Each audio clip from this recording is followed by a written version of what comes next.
என்ன இந்த வயசுலேயே கல்யாணம்? 22 வயசு 23 வயசு தானே ஆயிருக்கு. இன்னும் என் புள்ள சின்ன புள்ள தானே. 28 30 வயசு வந்த பிறகுதான் என் பிள்ளைக்கு நல்ல மெச்சூரிட்டி வரும்.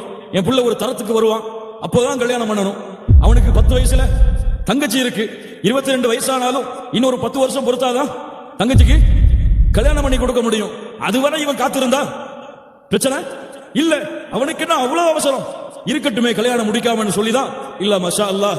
என்னுடைய பெற்றோர்களுடைய எல்லா பெற்றோர்களும் இல்ல மஷா அல்லாஹ், அல்லாஹ் பாதுகாத்தவர்களை தவிர எல்லோரின் முடிவும் இதுதான். நம்முடைய சமூகம் திருமணத்தை தாமதப்படுத்தும் காரணத்தால் இன்றைய முஸ்லிம் சமூகத்துடைய வாலிபர்களின் நிலைமையை கொஞ்சம் சீர்தூக்கி பார்த்தால் அதில் என்ன இருக்கிறது என்று இச்சைகளிலும் ஆசைகளிலும் மூழ்கி மூழ்கி மூழ்கி விபச்சாரம் செய்வதை கூட இன்று முஸ்லிம் வாலிபர்கள் தவறாக பாவமாக கருதுவது கிடையாது என்று நினைக்கும் முஸ்லிம் சமூகம் சொல்லிவிட்டது.